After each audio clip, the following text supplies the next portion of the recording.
Welcome, everybody. I don't have my watch on. Uh, this is the NGSC Sports NBA podcast. I'm your host, Ralph Garcia, joined by my co-host this evening up by Chi-Town, my boy, NBA writer, NGSC Sports, Jordan Rhea. What up, Jay? What up, Ralph? What up, Brayton? The finals are here. It's crazy time. You already know. Right down the road from me, family. Little cuz. Braden Hudson. What's up, cuz? How's it going? I'm ready to talk finals. Let's get it. Yeah, well, before we talk finals, unfortunately, we got to talk conference finals, and I don't want to talk jack shit about one of them, but we ain't got no choice. Let me see if I can tighten us up here. Where is that? Boom. All right. So here's the intro. First and foremost, everybody, please remember the website, ngscsports.com, where you catch all of your current content. Log on now. John Doucette gives us 5 ACC baseball teams headed to the Supers College Baseball. Getting down to the nitty-gritty, the road to Omaha shows 16 teams, 5 from the ACC. We had some shockers. I bet you when the baseball season started, Vanderbilt had a lot of plans going to Omaha, a lot of plans to go to Omaha.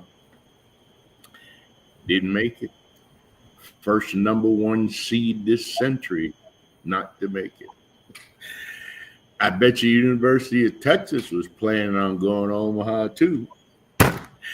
They got their asses put out too. A lot of surprises. Murray State Racers. Congratulations to the Murray State Racers. Their very first super regional. A lot of shockers. So check that out. Also, Boston College gives us New Balance, and Boston College expand their historic sponsorship. And Zachary Royster, one of our new interns, love it, man. Frontier League Baseball, things gone wild at EQT Park. I saw Frontier League Baseball when he turned that in. I was like, damn, I take it. All that and more on NGSCsports.com, where we never stop. This is the NBA podcast. I might get a little ugly from time to time today. Shit happens, you know what I'm saying. But anyway, seriously, stop playing around. The Western Conference Finals was over first. It was the Oklahoma City Thunder and the Minnesota Timberwolves. It was Ant and SGA and the supporting cast. And the questions going into the first question going into the conference final was, did Minnesota stand a chance? Well, hell yeah, they stood a chance. And they went to the Western Conference Finals last year. Ant's been a giant killer, eliminating the biggest names in basketball, so why not? Why not was because they ran into Oklahoma City. Yo, Jay, I've been watching basketball, seriously, no joke.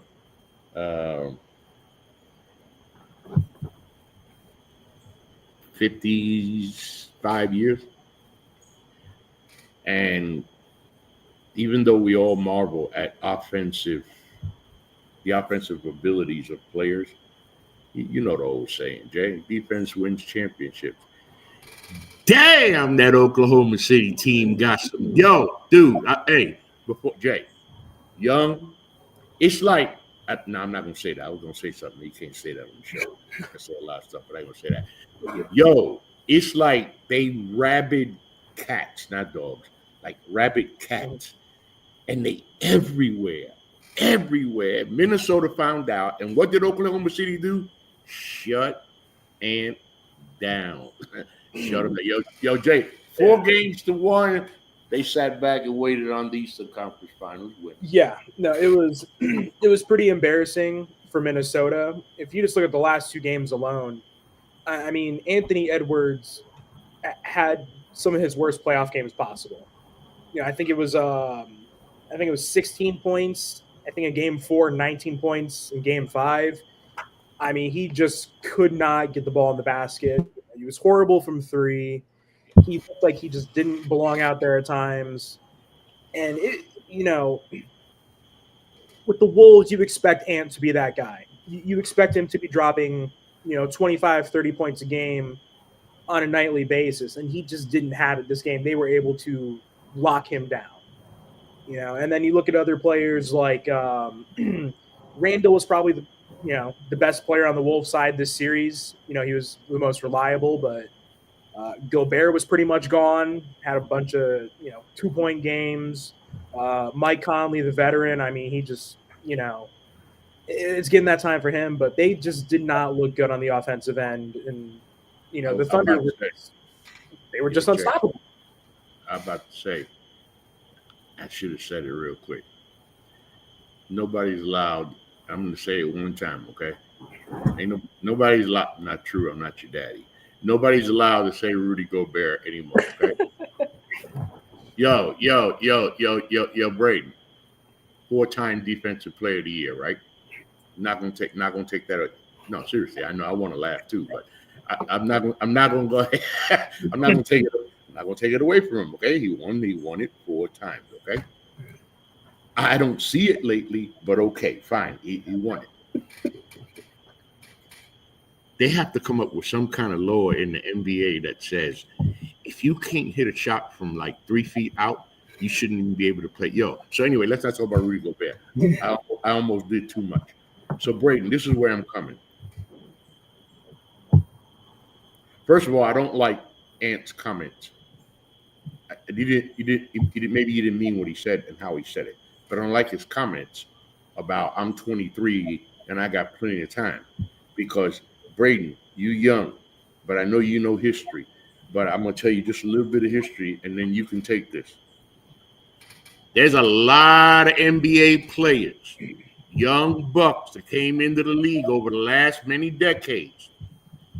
Some of them with mouths on them, who made some noise and may have thought, they didn't say it out loud, but they may have thought, I'm going to be around for a while. I got this.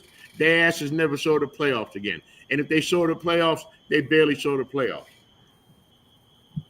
Look at the West. Look at the West, Brady. I don't have to tell you the teams. Look at the West. And the Minnesota Timberwolves had 2 great years, 2 really good years. It could fall back. They could go, 44 and 38 and barely make the play-in in the West. Yeah. But anyway, I'm going to take it to you with this, and Braden, don't forget to mention this. That defense is like, it's so rabid. It's so rabid.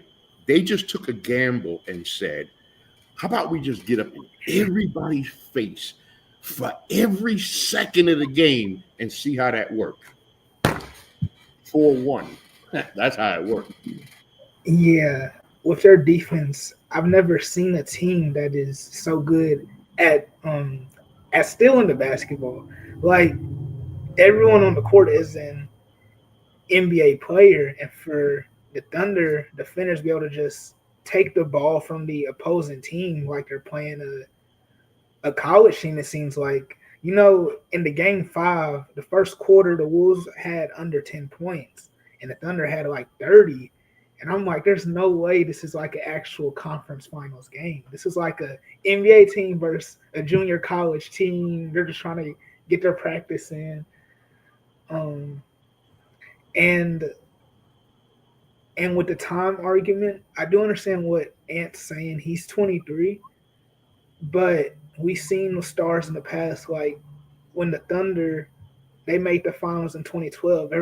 Everyone said, okay, they'll be back. They never got back. Yep. And things like, or the Phoenix Suns, they lost the finals. Everyone, including myself, okay, they'll be back. No, they're not back. So, yeah, and then with the competition in the conference, I can name like 10 teams. Spurs are going to be back next year. Rockets, the Dallas Mavericks, Thunder, Lakers, Clippers, the Denver Nuggets, the Memphis Grizzlies, the Portland Trailblazers are up and coming. So that's already 9 teams right there that the Wolves are going to have to compete with. And again, so here Minnesota finds itself, and they're gonna have to do something. They're gonna have to do something, Minnesota, Jay, because two Western Conference Finals. What do you have to show for it? The idea is to play in advance. The idea was to make it to the NBA Finals, and I think now it's clear that this Minnesota Timberwolves team, as it's constructed, is not the team to take. This is not, these players are not the players to go to the NBA Finals. They're gonna have to make some changes there. Right. And you kind of look at where the team's at, where they're heading this summer. I mean, they have some people they need to keep an eye on. Julius Randle has a player option for the 25-26 season. Naz Reid has a player option for next season as well. And then I believe Nickeil Alexander-Walker is an unrestricted free agent. So I think Naz Reid is probably going to opt out of that player option. I think he's going to get big money. He's definitely outplayed that contract to the point where the Wolves were able to trade Karl Anthony Towns to the Knicks, because Naz Reid was that good. They didn't have to worry about that. So Right. he could get some big money. And it may come down to having to choose between Naz Reid and Julius Randle. You can't pay everybody. But I could see Nickeil Alexander-Walker leaving. You're right, though. They have to make a big move. I think they may be in contention for a player like Kevin Durant, but in a stacked West, is that going to make a difference at this point? No. And so that's where the Minnesota Timberwolves find themselves, people. And again, a great run by the Timberwolves. The other thing, Braden, that I want to talk about is going back to Ant. So Anthony Edwards, number 1 pick in the NBA draft, obviously has shown he's one of the premier players in the league. But that's the thing, right? It isn't about can you ball. There's a lot of guys out there who can ball who are not leaders. A lot of guys who can ball who are really not going to make a difference. They're just ballers. Anthony Edwards is one of those players, Braden, who we're looking at, who everyone involved or a fan of the NBA is looking at as one of the faces. We got guys that are retired. Some of the great. We got guys that are getting ready to retire. So ain't gonna be no Kevin Durant. Ain't gonna be no LeBron James. These players are not gonna be around anymore. I don't think he's handling that too well right now. They talk about his childhood. He had a rough childhood. Maybe he has a defensive mechanism about him. He needs to be taught, Braden. He needs to be taught. Somebody needs to tell him, bro, you don't have a choice. You chose the NBA. You're one of the faces of the NBA. This is how you're going to have to carry yourself if you're going to lead. And by the way, and you are the one that the Timberwolves are counting on to lead this team to the NBA Finals. That's on you. And Braden, he's going to have to learn that. Yeah, I like what she said. Someone has to teach him. The problem is, on the Wolves team, who is your vet? Like, who would be Anthony Edwards' vet? And right now, the only one I can think of is Rudy Gobert at the moment. He's about 34. And with all due respect to Rudy Gobert, I don't think Ant wants Rudy Gobert to be his vet. So it's going to have to come to a point where he's going to have to learn how to lead a team on his own and grow himself, since he doesn't have the right vets surrounding him. Now, if they did trade for a Kevin Durant, I think that could actually be a huge help towards Anthony Edwards as a leader, to have a proper vet teaching him. But if also Kevin Durant came there, the pieces they would have to give up would probably be pretty substantial, because Kevin Durant makes about $50 to $60 million, and he's still Kevin Durant. He's still a top 15 player in this league. So you're going to have to give up like maybe a Jaden McDaniels, a Dante DiVincenzo, someone like that. So yeah. Yeah, it's a problem. I mean, it's about, hey, I don't know what's going on here. While I'm listening to y'all and talking, I'm trying to share the show. And for the very first time on Facebook, on my page, it just says like, comment, send. It won't let me share. And I do have it set for public. I don't know what the hell is going on, but that's all right. Anyway, by the way, notice how I just forgot to put that up on the screen. That's what happens when you get old, y'all. But anyway, yeah, the Thunder roll Wolves. They win the series 4-1, and they awaited the winner of the Eastern Conference Final. Look, everybody know how I feel, okay? Everybody know about my love for my Knicks, and yeah, that was hard. That was hard. But it was hard.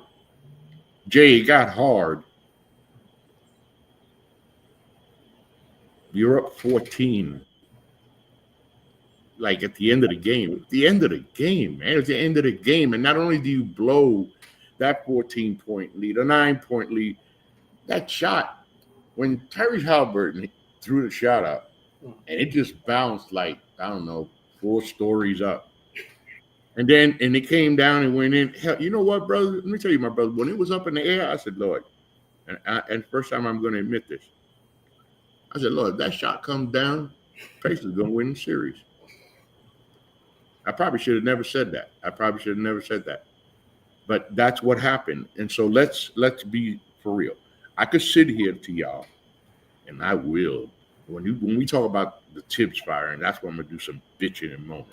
But I'm not going to do it here, because what I'm going to do is I'm going to do the right thing as a fan.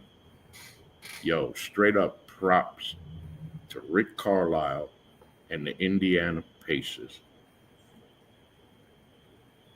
Okay, the Pacers and the Thunder, by the way, had the best record in the NBA since January 1st. And Pacers been rolling, folks. Remember what we saw. I'm going to you, Braden, first. Remember what we saw in the first couple of rounds with the Pacers? We were like, damn, they took out the Bucks. Damn, they took out the Cavs. But it's the Knicks now, right? I remember hearing one of the shows. I don't want to take credit for shit I didn't say. That Rick Carlisle looked like he was coaching long ball. Long ball. He knew there's no way. I'm gonna bet there's no way the Knicks can keep up with us so long as we keep running. And I'm gonna leave it with this. Charles Barkley said this real good, and I went in my memory banks for when I played in the street. How the hell do you make a shot and the other team comes down in like 3-4 seconds and hits a layup, uncontested layup? Hey, Braden, save me because I'm finna go. All right, so I know we made our series predictions a few weeks ago. I said Pacers in 6, and the reason I said is because I've never seen a team like the Pacers where every single player on their team is a playoff riser. You know, it's typically at least 1 or 2 role players on the team is like too afraid of the lights. They'll go from like 35% from 3 to 20%, and you have to take them out the rotation. No. What Carlisle did, he had about a 9-man rotation, and then in the next series, he added 2 more players, and then it got to a point where Tony Bradley is the guy they signed off the streets a few months ago. He played like 3 to 4 straight games before he got hurt. And then you have Tyrese Halliburton and Pascal Siakam, 2-man combo. The Knicks couldn't stop that, but what ultimately killed the Knicks is every time the Knicks scored, it seemed like they gave up 2 points. The Pacers would inbound the ball and just chuck it down court, and the Knicks gave up 2 points within 3 seconds. And it kept happening time and time again. I really don't know how to say anything because I've never seen it happen 6 straight games in a row. Ever. No. And Jay, the thing that killed me with the Pacers, Braden brought up a good point. You know, when you look at basketball teams, right, you got the star, you got the number 2 option, and then if you're lucky, you got a number 3 option. And then if you're really lucky, you got a player or 2 that complements the starting 5. and then hopefully you got a player or two on the bench, right? The Pacers go fucking 10 deep, dude. It's like I was going crazy because it got to the point, Jay, where it was like, I don't even care who the Pacers bring in. Can we just sit every one of them down? Because everybody's hitting everything. They hitting threes. They hitting layups. They hitting fadeaway. They hitting everything, and it's like, and you wait as a fan. You wait. They're gonna go cold, right? They're gonna go cold. I guess they went cold. I must have missed it. Yeah. Oh man. Like Braden started the starters. You got your Tyrese Halliburton, Pascal Siakam, but then like you mentioned, Ralph, you got guys like T.J. McConnell stepping up, Aaron Nesmith, Nemhard, Ben Shepherd, Obi Toppin. Obi Toppin was on fire that game. I mean, he was throwing down dunk after dunk and getting passes from Tyrese Halliburton, just throwing them in easily. And then of course you got Miles Turner, who, I mean, 10 years with the team in trade talks, every trade deadline, finally getting that respect he deserves, and just willing this team, just through all that, all that adversity. But yeah, I mean, the Pacers were just easily able to outmatch the Knicks, unfortunately. And I know we're going to talk about, the Knicks and Thibs rotation and everything, but they pretty much exposed every weakness the Knicks had in this series. Dude. Yeah, I got a name for y'all. You know that there's always a player, right, on the team you don't root for. There's always a player that just gets on your last fucking nerve, right? Who that player was for me? Damn, T.J. McConnell. The hottest boy. I think Braden's taller than him. And this little mother could just anywhere he wanted to. I was like, how does he so easily get, even if it was like running, the baseline behind the basket just to get to the other side. I was like, this boy penetrates. The penetration from him is just, and you watch a Pacer team where everybody, the thing about champions after the stars, know your role. Know your role. If you know your role and you play your role, you can win a championship. Everybody knows their role on the Pacers right now. And by the way, I also knew it was over. Every game the Pacers won, it's like, how did I know? Because it's not going to be 102-98. Pacers are not going to beat you 102-98. Pacers are not going to beat you 106-104. They're going to beat you 128-122, 136-119, 120. They're going to score. And when you see by the end of the third quarter that the Pacers are on pace to score 125 points, I already knew the Knicks wasn't going to be able to keep up with it. So now I'm going to go on the Knicks side. Not good either. You remember, Jay, how I was when you let me know, or how I found out or whatever, and we had our first show after the Knicks got Karl-Anthony Towns. Now, I'm not stupid. I know the player, who he is. It isn't like this Karl-Anthony Towns he's never been a big offensive threat, though he can score. He's never been a big defensive threat, though never mind, he's not a big defensive threat. And that's what we found out. Look, I've been watching the boy, but I'm not a Minnesota Timberwolves fan. They play out west. I'm not going to lie and say, you know how many games I watched of Karl-Anthony Towns? No, I didn't. I watched highlights, okay? And then I watched some film. I watched them live this year. I barely missed a Knicks game, Jay. Did you see he can't get back in transition? Pascal Siakam. I almost put in a call to the Indiana State Police because I wanted Pascal Siakam to be charged with abuse on Karl Anthony Towns. That was embarrassing. It was so. And then Josh Hart. Hey, Josh, forget the benching part. This was not the time to not be the heart and soul. Even though he played, he did not play Josh Hart standards. And as much as Jalen Brunson can do, I'm gonna take a break here for a second, Jay, because I'm ready to roll on, Jay. Man. You know what I'm saying? It just, Yeah. I'm sick. I'll say this. When it comes to players, well, first of all, Karl Anthony Towns. I think it was great. I think it was after game. I want to say it was game 5 that the Knicks won, where Cat was with the TNT guys, and Charles Barkley called him out. He straight up asked him, "Why do you keep getting these stupid fouls?" And that was his big problem this series.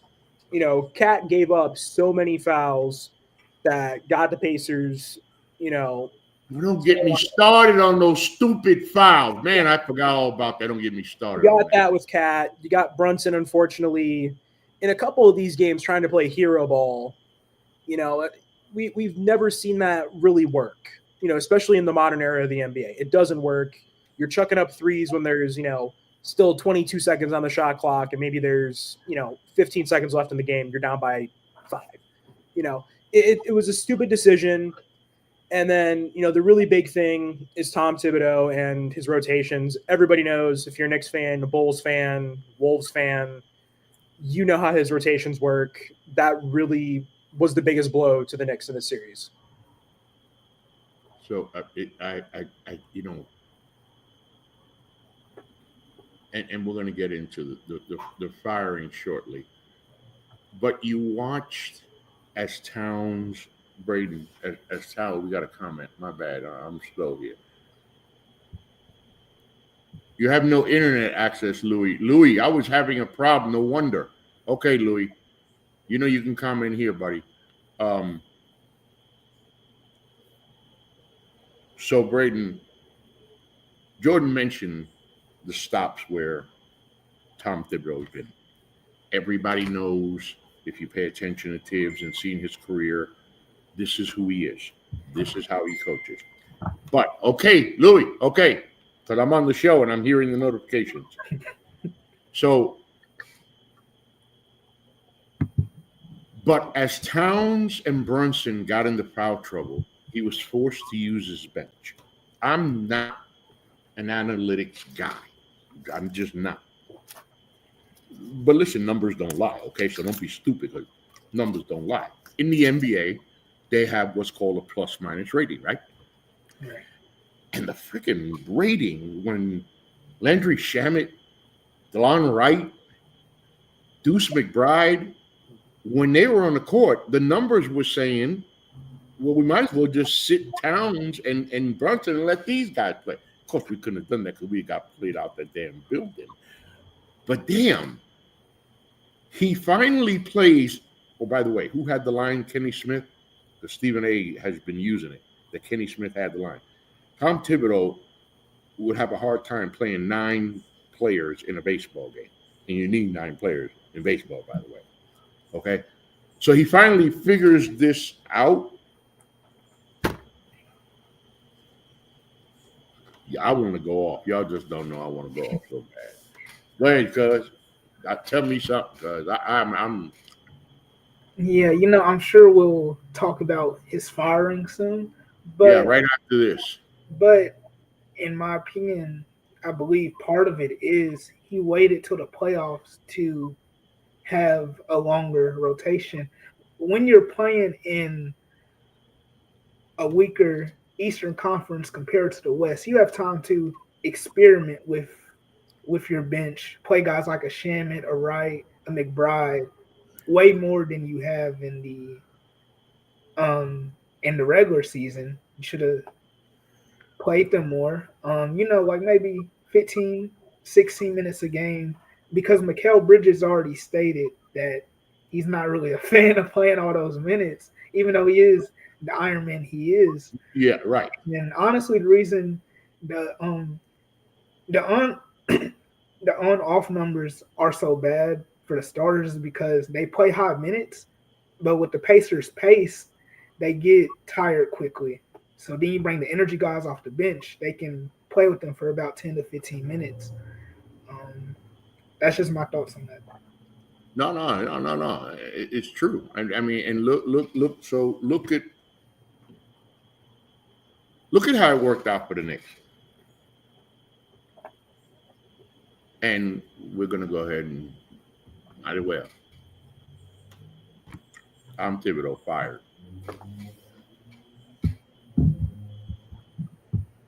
I made sure. I'm gonna try to hold it together here, y'all, because this is where it gets bad for me. So I made it a point to watch a bunch of shows, listen to podcasts, and read a lot as soon as I found out.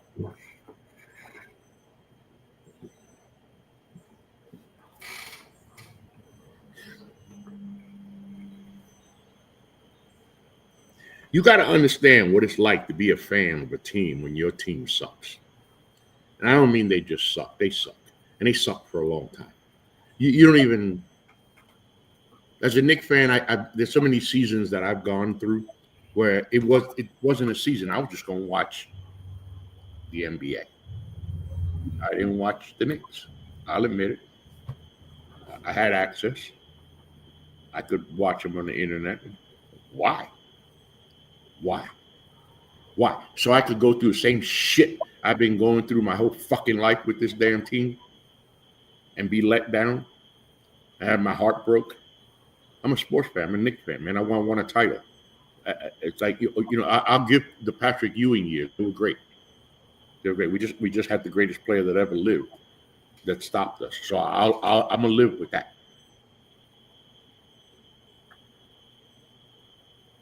There's been 12 head coaches in New York over the course of the last almost 30 years.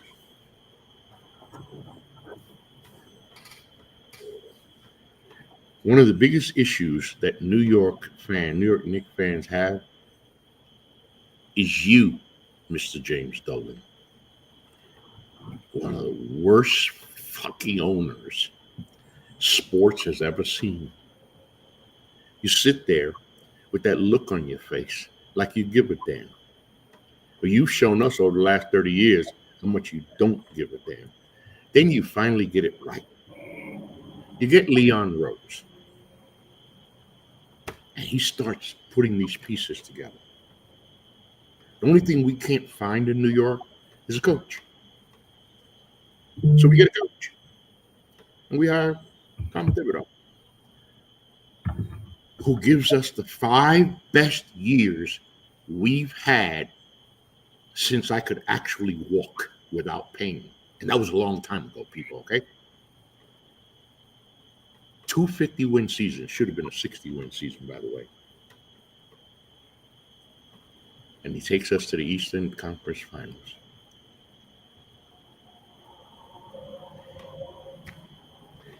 We might as well have just lost to the fucking Boston Celtics. Because had we lost to the Celtics, Tom Thibodeau would still be the head coach of the New York Knicks. You want to make some sense of that? He still would be the head coach of the New York Knicks. Had the Celtics come back and won in 7 games, the man would have been praised. Because he took the Celtics to 7 games. He beat them twice in the guard. He beat them twice. You would have kept him. Now you fire him. Y'all, I need a drink, and all I drink is water, y'all. Help me out, Jay. When I saw the notification that Thibs was fired, I was surprised and not surprised at the same time. I was pissed. I was so pissed. I was so pissed, dude. Given his tenure and how he improved the team dramatically, over those handful of seasons, I thought he would at least have one more season. He pretty much improved every year as head coach. Second round last year, conference finals this year. Yeah, he had some problems with his rotation, but that's Tom Thibodeau, But just kind of looking at what I've heard, in the last 48 hours or so, some of the names that they're mentioning as potential replacements don't make any sense. And oh yeah, we're gonna get into that. okay, Oh, well, yeah. well, So yeah. overall, I think this is a mistake on New York's part. I would have given him one more year, especially how open the East is probably going to be next year. They could be right back here with Thibs. Great, and they made it to the second round last year. They made it to the Eastern Conference Finals this year. And I got a couple of things right here. Hold on, break. I got a couple of things. Was it Tom Thibodeau who gave up 5 first-round picks? And hey, I'm a Mikal Bridges fan, okay? Was it Tom Thibodeau who gave up 5 first-round picks? No. Was it Tom Thibodeau who traded for Cat and made the deal? No. He had nothing to do with that. Somehow, James Dolan, I can't understand. The Knicks are relevant again, man. Just people talking about, I don't even live there anymore. And I could hear it. I'm telling you right now, I heard it. They talking about the Knicks in the streets, man. They buzzing. The city is lit.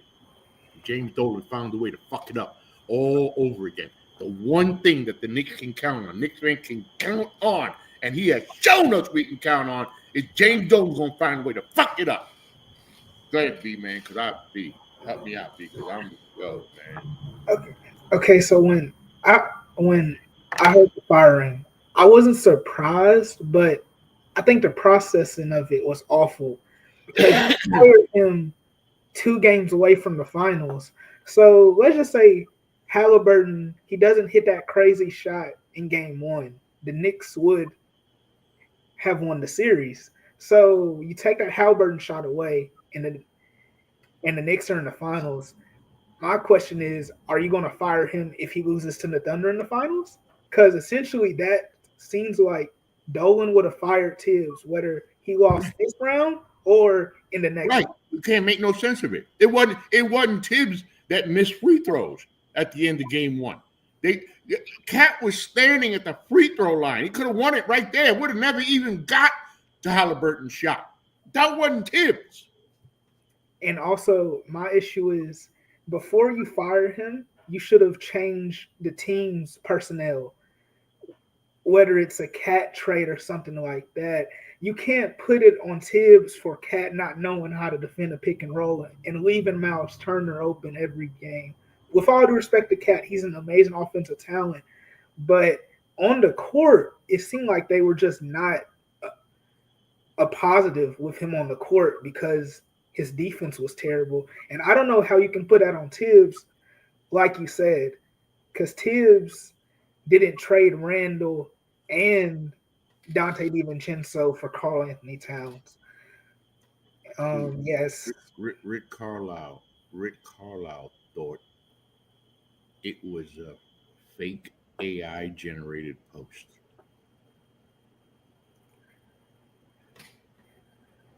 "25 years since the Knicks been to the NBA Finals. 25 years. No noise in the streets. Knicks are not AJ. Knicks didn't mean the Knicks faithful are there in New York.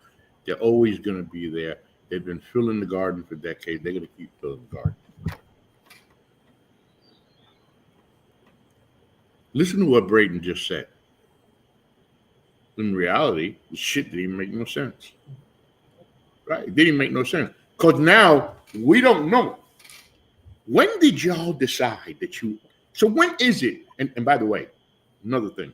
And Leon Rowe, bro, look, we appreciate what you've done. What's up with these damn GMs firing coaches and y'all don't want to face the fucking camera? Jay, they don't want to talk to nobody. Right. No, that's the problem with the modern NBA is you have this coaching epidemic is really what it is. You know, you give these guys 2-3 seasons, and then if they don't get the results, they're out of here. Okay. I think I just saw it yesterday. I think it was like 5 out of the last 7 coaches of the year have been fired. You know, we're talking about Nick Nurse with the Raptors, Monty Williams with the Suns, Mike Budenholzer with the Bucks. And it's just one of those Who's things. the Houston assistant? Who's the Houston assistant? Ime Udoka, yeah. No. He has an assistant there. I'm trying to think of the boy name. Hold on, I'm gonna find it. Keep talking. I'm gonna find it. You have these coaches, Taylor Jenkins, Mike Malone. They have capable teams, but the problem is that coaches are the easiest to get rid of. You can try to make a superstar trade or shake up your roster however you want, but coaches are always going to be the first person to go. They're always the scapegoat, no matter the situation, because they're the easiest ones that you can get rid of. And unfortunately, in this case, it's the same thing for Tom Thibodeau. Was it his fault? You can argue the rotations did play a role in the series, but at the end of the night, he's not the one missing shots. He's not the one giving up, turnovers, 30 points a game off of turnovers, so he's just the scapegoat. And honestly, I don't know, even with a weaker Eastern Conference next season, likely, if whoever that coach is can bring him back to the Eastern Conference Finals. You know what? I hate that scapegoat shit because, again, it's real simple. And by the way, I think it's really also so disrespectful the way they did that. I mean, this man brought your franchise back to relevance, prominence. It's the New York Knicks, Madison Square Garden. The NBA is a whole different world. Yeah, when the Lakers are good. Yeah, when the Celtics are good. And you're damn right, when the New York Knicks at Madison Square Garden is rocking and rolling, jam-packed, loud and emotional, like it's been for the last 5 years. And you thank this man for everything that he's done. Damn. You thank him for everything that he's done by firing him. Now we ask the question, who the hell is supposed to replace him? Man, my shit is going dead already. Okay. Jay, talk. I gotta go get my charger. It's funny. Like I said before, I was looking at some of the rumors, some of the names that have been brought up in these potential coach talks. The first one I thought that was hilarious was former Nuggets head coach Mike Malone. And the first thing I saw was that the Knicks were looking for a coach who would be lenient with their roster, and their rotation. Mike Malone is not that guy, okay? He pretty much just got fired for the exact same thing, keeping it really close, to the starters, maybe one or two guys off the bench. He was really good with Russell Westbrook, giving him some extra play time over some of these younger guys. That's not going to work in New York, okay? I mean, Mike Malone, he's a great coach, but he also had a generational player in Nikola Jokic, as his superstar. That's not going to work. I've heard some other names like UConn's Dan Hurley, who was in the rumor for the Lakers head coaching job last year. He's already turned it down. He pretty much dispelled those rumors right away. Villanova's Jay Wright, I believe, was also a name that was mentioned. Again, another Villanova connection. That's, I get it, but it's unnecessary. I think it's questionable. I think the Knicks may go for a younger coach. I think they may try to pluck an assistant from somewhere. The Suns just did it. They took one of the Cavaliers assistant coaches, I believe. So I could see the Knicks doing that and focusing more on their roster instead of their coaching. The statement said that they were looking for a new voice to lead them. And Mike Malone, of course, was one of the first names, Braden, that comes up on everybody's mind, right? But the name that, and this comes from Jason Williams on First Take.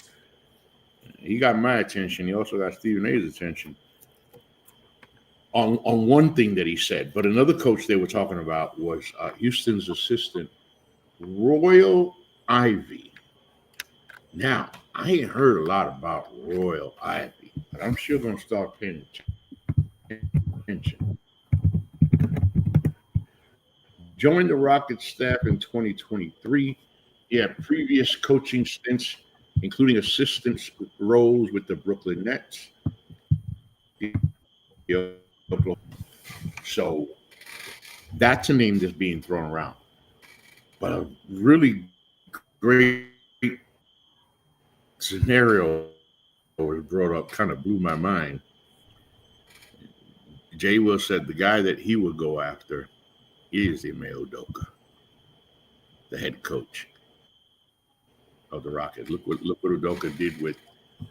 Don't start this with the damn reception. Last night we could barely use the show. Getting bad, right, guys? I don't understand what just happened. Last night it was real bad. Okay. This is where we stand. So the Knicks are going to have to find a brand new coach. Who is that coach going to be? You're going to go through the old guards? You're going to go through the recycle bin? Because I'm tired of the recycling bin. Is Mark Jackson viable candidate only because it's ties to the New York Knicks? I don't know who it's going to be. But what I don't like is what they say. We're looking for a voice to take us to the next level. The fuck are you already on your way to the next level? They're also using this little thing about, well, let's look at history and NBA teams and other teams that have fired their coaches who have been successful, and then holy shit, we lost that, and then replaced them, and then they won the title afterwards. Seriously? Yeah, no, I don't know what they're gonna do. I think one name that's nobody's gonna talk about that might be a little underrated. I think they should consider looking at Billy Donovan from the Chicago Bulls. He is a very player-friendly coach. You've seen his success. He was able to coach Westbrook and Durant in those last couple seasons in OKC. Yeah. And yeah, he hasn't had the most success in Chicago, but he's a coach that can play a team on both ends. And especially a team that's so close to a championship. They could use, a coach with that kind of experience. Yes, it was at Florida, but he still has that experience. So I think, it's a name that a lot of people aren't going to talk about, but I think there's something that could be there given the Knicks situation.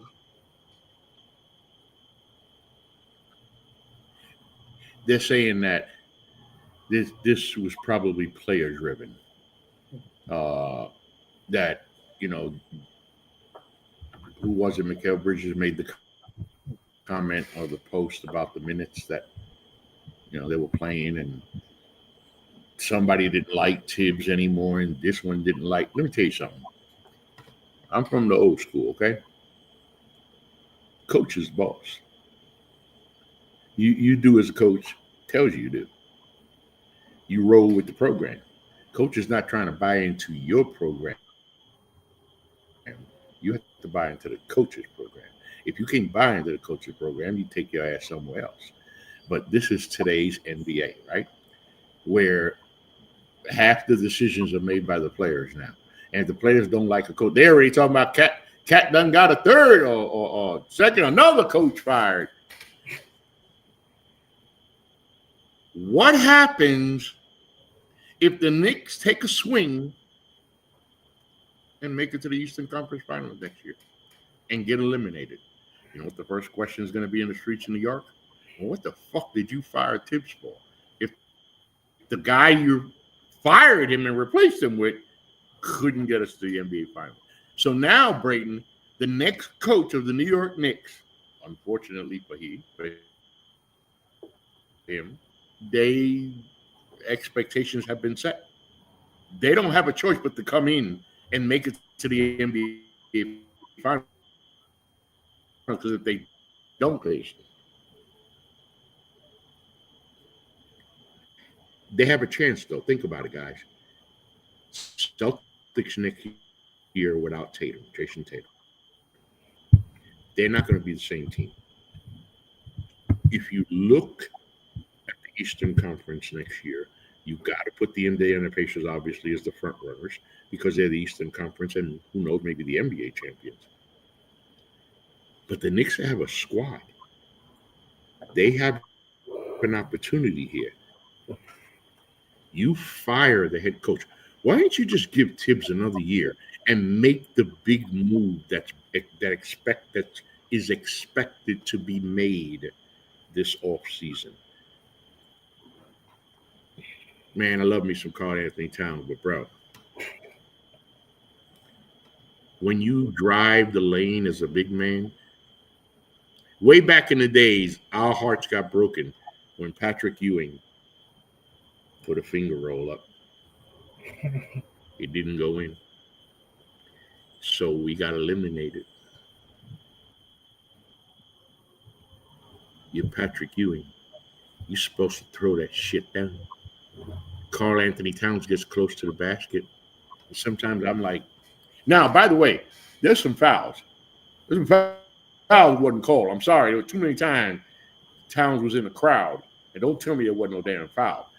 But like I said in my article, guys, shut up. Stop crying about it. Just go out there and ball. And it didn't happen. So I don't know what the hell the Knicks are going to do. What we're going to do, what I want to do is I want to get this damn stream right. Tomorrow night, it is game 1.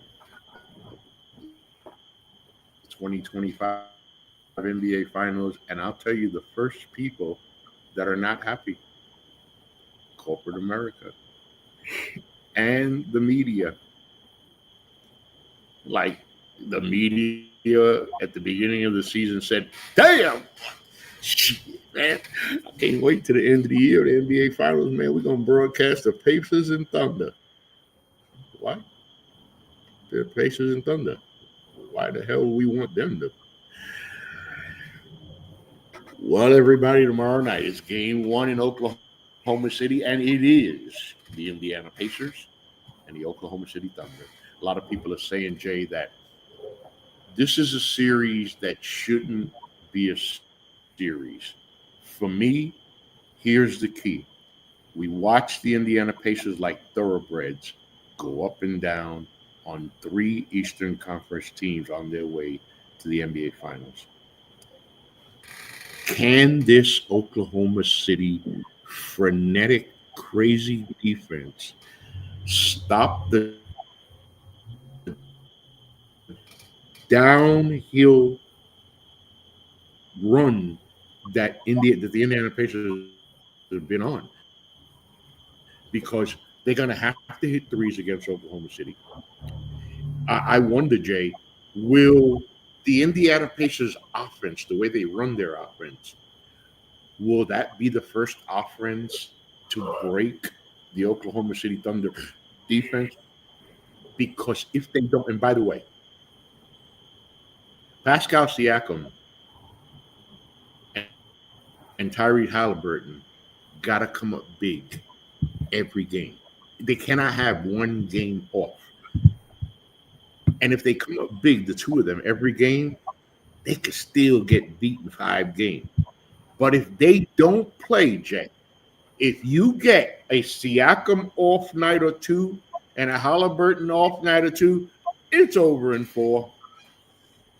Right. And I mean, as you mentioned, we've seen how the Pacers have played this postseason. I mean, they are one of the fastest teams, back and forth on the court.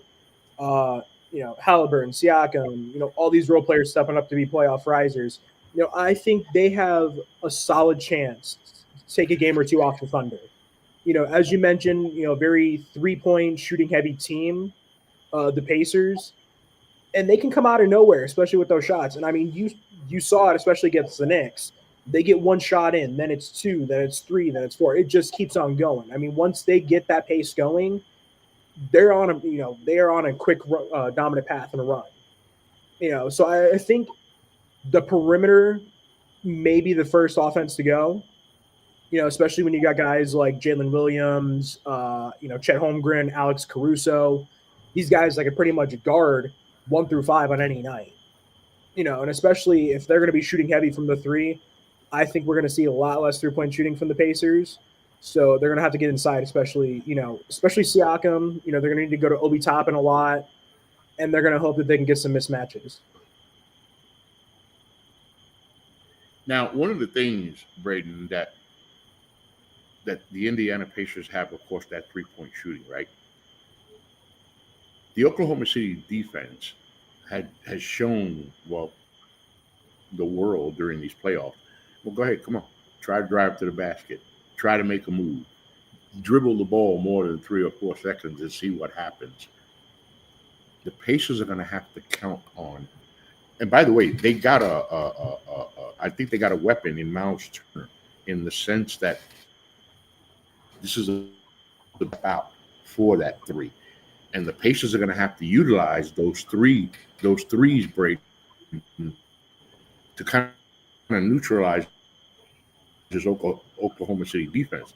Because if you get into a half-court game with the Thunder, you're down by 30 before you know it. Yeah, as we saw in the OKC and Timberwolves series, OKC allowed the Wolves to take like 30 to 40 corner threes a game, but the Wolves were just not hitting them. They just weren't hitting those threes. And when you look at the Pacers, they play 5 out every possession. Turner or Thomas Bryant, those are good 3-point shooters. What the Pacers have to do is pull Chet Holmgren away from the basket as much as possible, because if he's at the rim, you're just not scoring on the Thunder. Yeah. But I do think the Pacers will be able to take 2 off of the Thunder. I don't know, Jay. Now, yeah, and Jalen Williams going to have to play. Okay, now he came to play finally against Timberwolves, but he's getting paid. He's going to have to come to play. I know that Chet Holmgren, but I don't know, Jay, if that front line of Indiana is going to be enough to stop the Oklahoma City on the inside. But again, the key is this Oklahoma City defense. They don't take a play off. They don't take a day off, Jay. Right.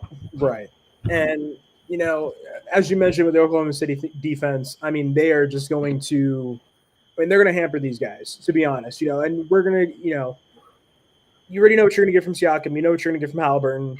You're going to need these other guys to even take another step up. Your Neesmiths, your Nemhards, McConnell, Toppin, Turner.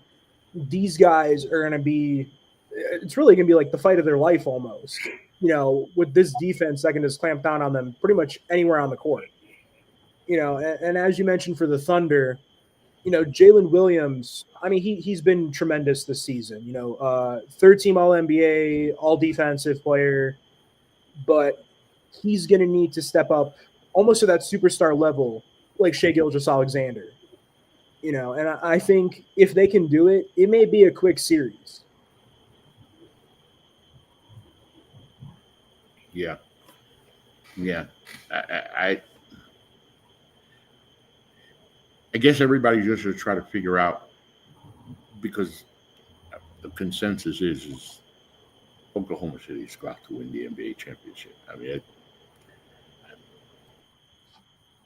you would think it's pretty much a foregone conclusion, right? So the question is going to be for the series: what in the hell are the Pacers going to do to change that train of thought, change that mindset? They've believed all along, Braden. They've gotten themselves to this point, believing in that offense. And by the way, Rick Carlisle, dude, coached his ass off, man.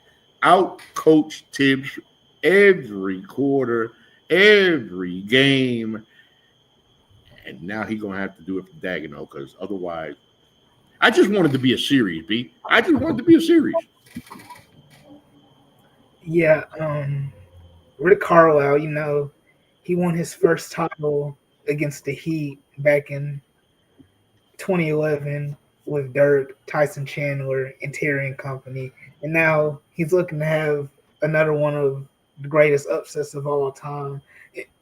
In my opinion, it will be the biggest upset since the 2016 Cavs Warriors because even though I think the Pacers can take two, I kind of still think the Thunder are going to win in like five. Like, if we're being honest, it's just tough to pick against a 68 win team with this amazing defense. Um, but what I do think the Pacers have an edge over every team I think But we they were play. saying that about the Knicks. Yeah.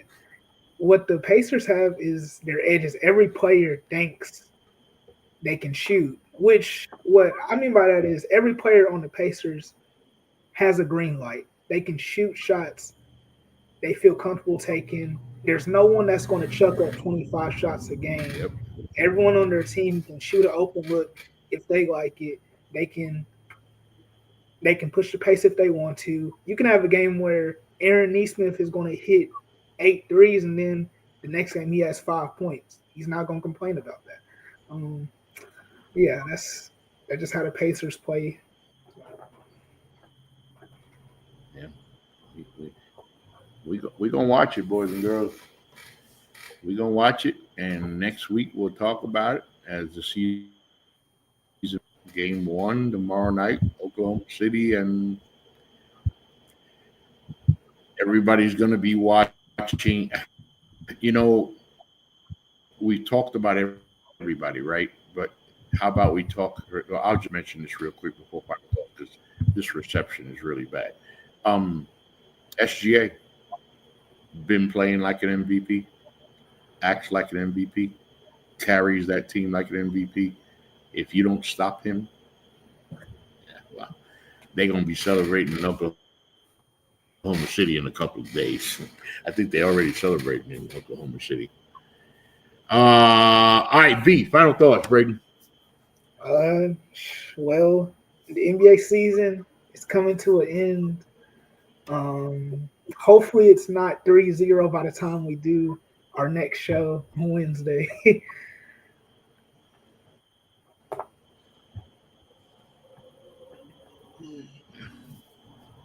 Hopefully, Jay. Yeah, it's been a very weird NBA season. I'll say that. Nobody would have expected, come June that it would be a Pacers Thunder matchup in the finals. So I think going forward, we need to expect the unexpected. The league is not what it was before, where you could say, "Hey, X team's going to be playing in June." Cavs or Warriors. Right. It's not Cavs Warriors anymore. You can't even predict the Celtics to be in there. No. Especially with the CBA and everything. So I think we're just in a new era completely. So it's definitely interesting to see. But like Braden said, I hope it's not 3-0 by the time we talk next week.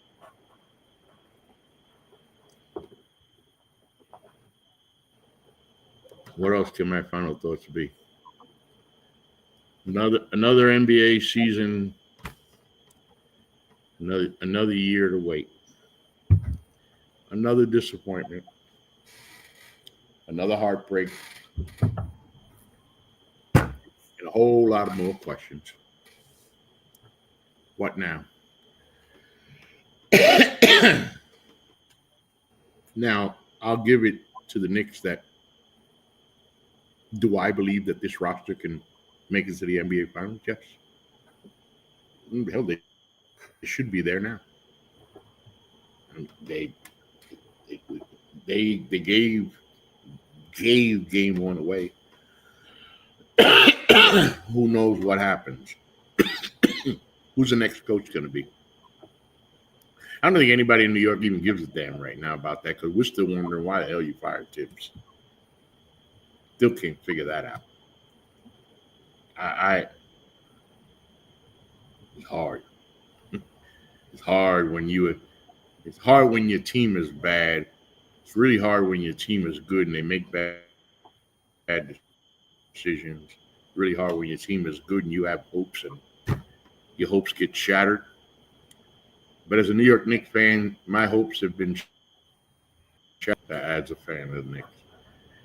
I just, I just one time, it's too bad we can't trade or fire an owner.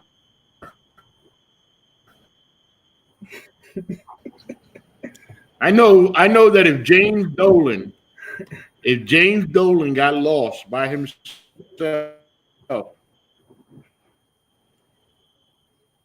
I suggest you have a costume on. Don't get noticed. Don't get noticed, bro, because you just know we don't like you. We don't like you at all. I don't. It's an old saying, man. If it ain't broke, don't fix it. Okay, we didn't make it to the finals. Who the hell said we were supposed to make it to the finals this year? We want to make it to the finals. Who the hell? Y'all want my team to win the NBA championship? I would love to be on this podcast with these guys, telling them, hell, the Knicks are about to win their 47th NBA championship since I've been a fan. And fire this guy, man. I'm gonna watch the finals because I'm a fan. And it's real simple. Are the Oklahoma City Thunder this good? Are we watching the beginning of the next dynasty? Or can Rick Carlisle and the Indiana Pacers pull off one more miracle? All right, boys. Ready? Braden. Prediction. Our prediction, I think the Thunder will win the championship. Who you got? In 6 games. Jay? I'm going to say Thunder in 5 games, but 4 of the games are going to be close.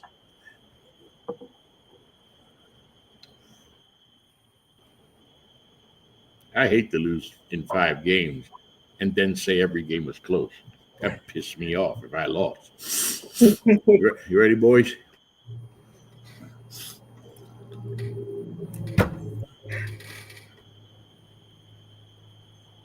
Pacers in 7.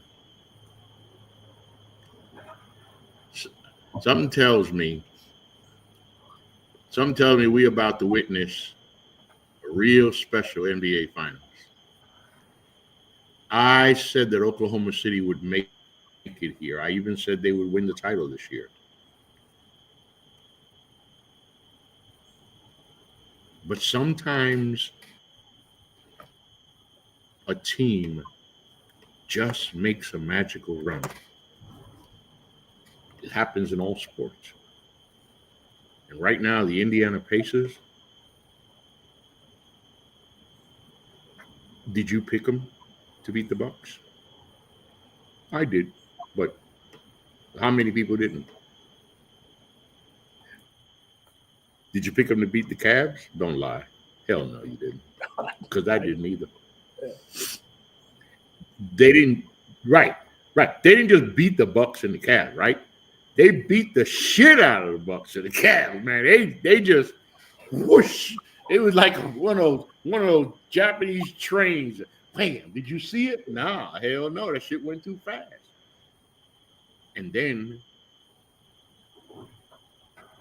in an Eastern Conference Finals, where many would say, when you look at the rosters, the Knicks were the better team. The Knicks were never the better team. Basically, they were never the better team in that series. Can the Pacers do it one more time? Because if they do,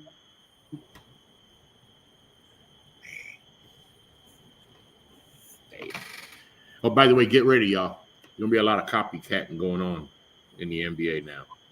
Teams are going to start trying to find, try to get the era of the big 3 and the stars is over, folks. Hang that shit up. Is over. Now teams are going to try to go 7, 8, 9, 10 deep, have defense. The copycat coming. Thank you for joining us. This is the NGSC Sports NBA podcast. I'm your host, Ralph Garcia, joined by Jordan Real, Braden Hudson. Again, tomorrow, game 1, NBA Finals. I can't wait till the NBA Finals. Man, I barely slept. I ain't got a good night's sleep. That's how good these NBA playoffs have been. I ain't had a good night's sleep since the playoffs started. And I may not get a good night's sleep till this is over. We might do a podcast in a couple of weeks where y'all talk and I sleep. Like we do one of those. Thank you for joining us, y'all. I don't know when I'm coming back to talk politics, but I'll be back Monday to talk baseball. Till then, remember the website, okay? NGSCsports.com, where we never stop. Peace. I don't know if I can end this.